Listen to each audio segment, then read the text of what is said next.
Make sure you subscribe to our channel by clicking on the red subscribe button. And to never miss another lecture from Miracle, hit the bell icon to get regular updates on English literature.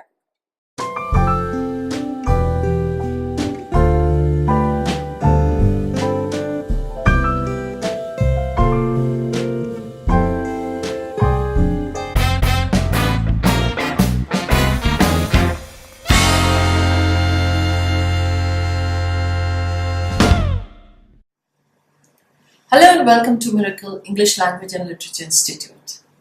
I'm Professor Rava Sharma, and today I'm going to take up William Shakespeare's very famous sonnet, Shall I Compare Thee? William Shakespeare. Many of the people call him the father of English poetry and all, but then he was the greatest dramatist of all times. The father of English drama was Christopher Marlowe, because he was the first one to take the drama on stage, that is the blank verse on stage. And Shakespeare is the greatest dramatist of all times. He cannot be compared to anyone.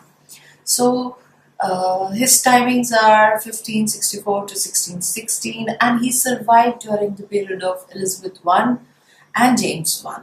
He wrote many sonnets, almost 154 sonnets, and this sonnet is sonnet number 18. So from 1 to 128 or so sonnets are devoted to some either Mr. W.H. or the Black Lady. There is a controversy that this sonnet is for the beloved or the same-sex person. You just cannot say anything about it, the feelings towards a different sex or the same sex, it is quite controversial. We will only concentrate towards the summary and the critical analysis of this sonnet. This sonnet is also known by its first line, Shall I compare thee to a summer's day?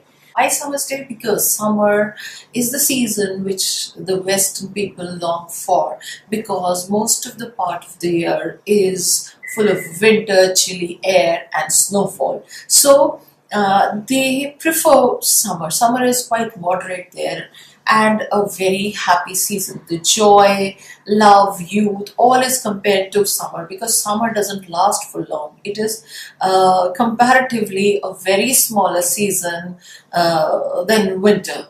That's why the lover is trying to compare the beauty of the beloved to the summers, because summer is very moderate. So he says, should I compare it to the season of summer? Then he says, no, you are more moderate.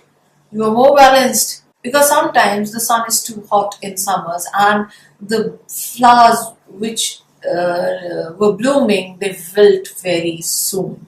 Whereas the beauty of the beloved remains same. It is balanced. It is not even shaken by the rough winds, which often shake the birds of the summer season. So why he's saying the rough winds and too hot and all? Because all the days are not same.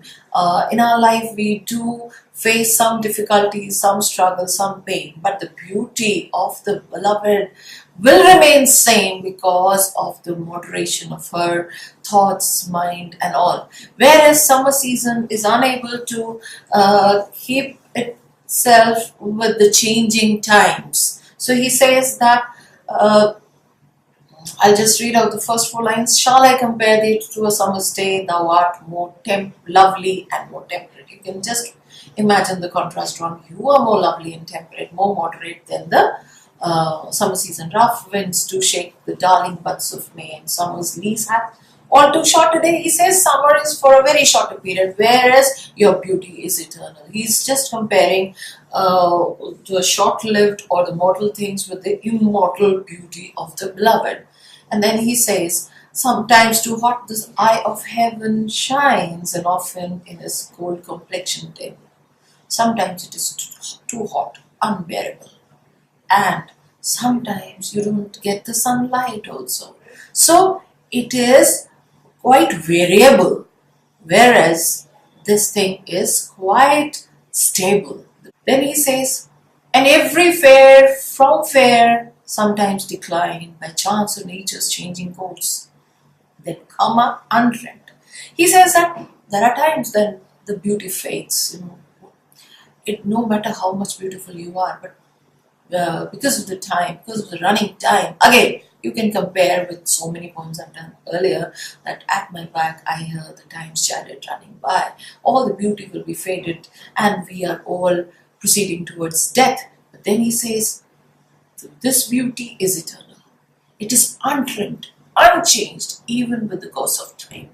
It is not affected with the time at all, ageless.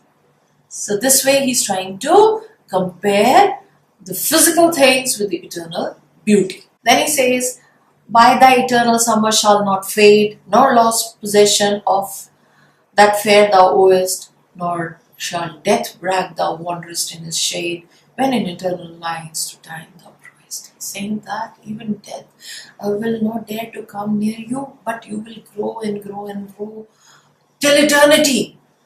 You will not fade at all. Your summer will not fade. Our summer, because we are humans and we are facing the physical summer. But your summer is different than ours. Ours is mortal, yours is immortal. And you are deathless. Your beauty doesn't come under the compass of death. Whereas we are common humans and we will die. Our beauty will fade. Our youth will fade. But you will return forever and will grow and grow. With age, your beauty will grow. With time, your beauty will grow. And you will be eternal in this world. And then the last couplet says that, so long as men can breathe or eyes can see, so long live thee, and this gives life to thee.